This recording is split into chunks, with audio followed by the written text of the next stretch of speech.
Nah, sekarang kita akan bahas bagaimana pencatatan transaksi keuangannya. Yang tadi sudah pencatatan berupa administrasi dari keuangannya ya. Sekarang transaksi keuangan juga harus dicatat. Nah, apa saja sih kegiatan laporan keuangan yang harus dicatat dalam kegiatan kewirausahaan? Nah, laporan keuangan itu terdiri dari 4 bagian, yaitu laporan laba dan rugi. Ini pasti. Jadi di buku besar administrasi perusahaan itu harus tahu labanya berapa, tengah ruginya berapa, itu harus jelas.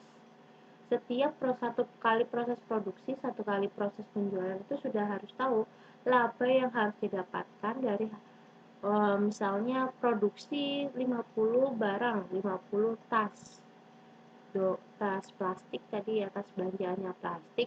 Nah, berarti labanya berapa nih dari harga penjualan yang sudah ditetapkan? Misalnya harga penjualannya harus 75.000 satu unitnya, sedangkan produksinya ada 50 barang. Berarti 50 kali 75 tuh.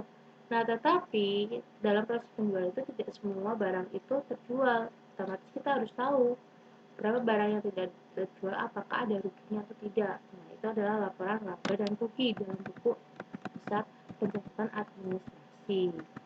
Terus selanjutnya laporan laba dan rugi sudah. Nah, selanjutnya laporan perubahan modal. Nah, yang pastinya dalam kegiatan usaha itu modal satu kali produksi itu pasti berbeda-beda. Misalnya bulan Januari untuk memproduksi 50 tas itu pastinya berbeda. Mungkin tas ini belum banyak yang laku, tapi kita harus berinovasi di kegiatan produksi selanjutnya. Kita akan membuat apa nih? Nah, berarti itu harus memiliki modal yang berbeda lagi karena apa? Alat dan bahan produksinya itu pastinya berbeda. Gitu. Nah, pastinya ketika produksi, satu kali produksi itu harus senantiasa kita rekam berapa sih perubahan modalnya, jadi uang utama yang kita gunakan untuk produksi itu berapa. Nah, selanjutnya neraca itu apa sih? Apa itu neraca timbangan? Nah, neraca ini daftar untuk memperlihatkan bahwa sumber daya perusahaan. Misalnya ada dua sisi nih, ada sisi aktif dan sisi pasiva. Apa sih Bu sisi aktiva itu? Sisi aktif itu berupa daftar kekayaan perusahaan. Sedangkan kalau pasif itu sumber dari kekayaan tersebut. Nah, maksudnya apa nih?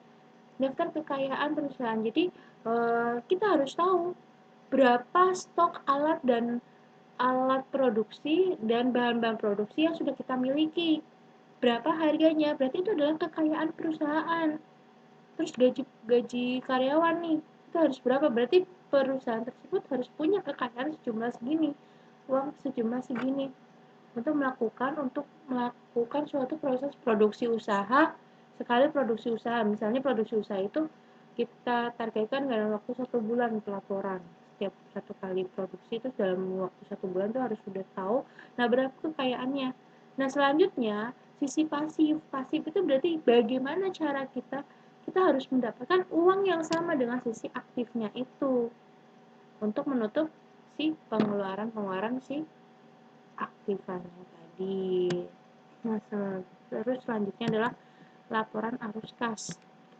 Nah, arus kas ini aliran uang yang diterima dan digunakan perusahaan dalam satu periode akuntansi. Nah, tadi yang seperti Bu Suji sudah jelaskan, periodenya itu bisa berupa bulanan atau bisa berupa mingguan, tergantung bagaimana perusahaan tersebut membuat laporan keuangannya, begitu ya. Terus selanjutnya administrasi yang pasti dalam kegiatan usaha itu adalah di Indonesia sudah diatur oleh undang-undang bahwa setiap pelaku bahkan seorang pekerja itu harus sudah memiliki nomor wajib pajak atau NPWP.